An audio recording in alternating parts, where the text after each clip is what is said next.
When she started life at the end of the 1930s, the oil tanker San Demetrio showed little indication of being anything especially notable.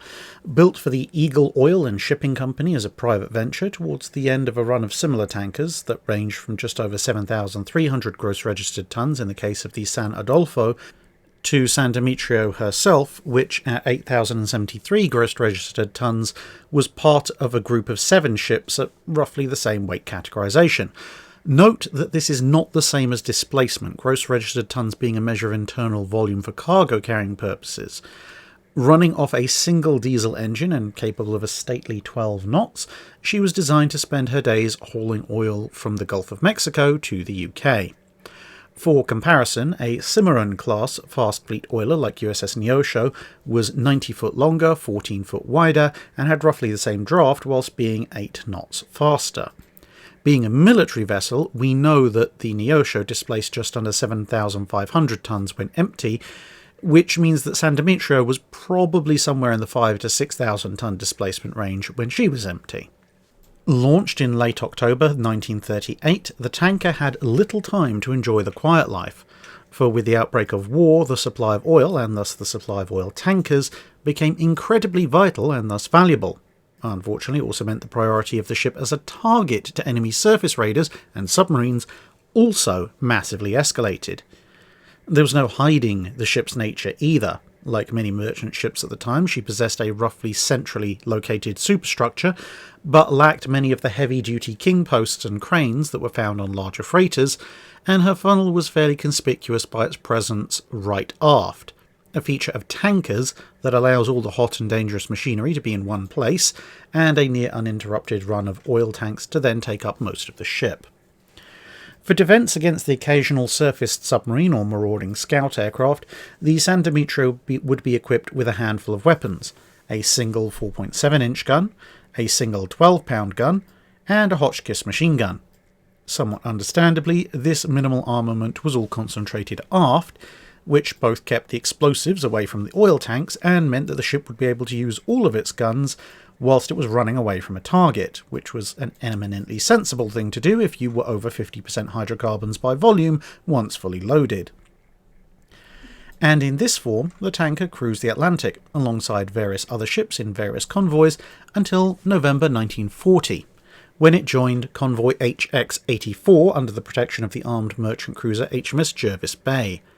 As related on the episode on that ship, the convoy came under attack on the 5th of November, and despite the Jervis Bay's best efforts, some of the ships of the convoy weren't fast enough to scatter out of range before nightfall.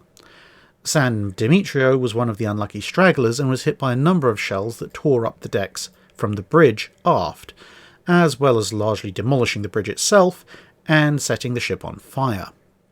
Having made the relatively reasonable deduction that a tanker that was fully loaded with fuel was now on fire for most of its length was probably about to explode, Admiral Scheer's crew directed their gunfire efforts elsewhere. Aboard the ship, the shells had thus far actually only killed one man, but the crew knew something that the Germans did not. The ship wasn't carrying crude oil, or even heavy refined products. It was in fact loaded with just over 11,000 tons of aviation fuel. The crew wisely thus came to roughly the same conclusion as the Germans and made to get out of Dodge aboard the 3 least riddled lifeboats. Despite their best efforts, though, the crew became separated during the night. 2 lifeboats with a total of 26 men, including the captain, were found and rescued. The other boat and the remaining 16 men drifted all through the night and the following day, until as the next dusk approached they saw the flicker of a burning ship on their admittedly limited horizon. Half frozen, they made for it, only to discover that their erstwhile home, San Demetrio, still mostly in one piece, and blazing away merrily.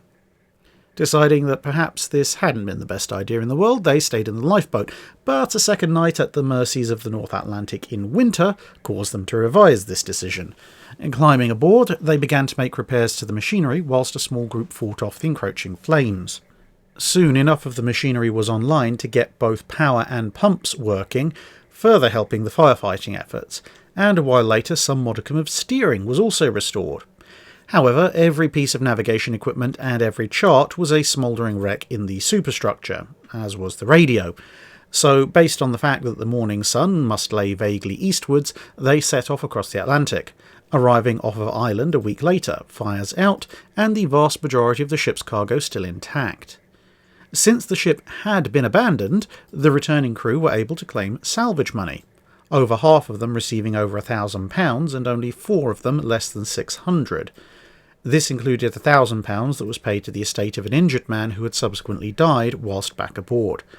For context, the price of a typical 3-bedroom house in London at the time was somewhere between £500 and £800. In 1943, the ship and her crew were commemorated in the film San Demetrio, London, which was made to raise morale and to celebrate the heroism of the merchant sailors. Unfortunately, the ship was unable to star as herself because, following repairs, she'd been sent back out into the Atlantic, where she was torpedoed and sunk in March 1942 off of the US coast by U-404, about 120 miles east of Norfolk, taking 19 men with her.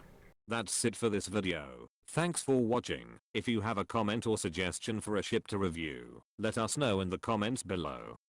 Don't forget to comment on the pinned post for dry dock questions.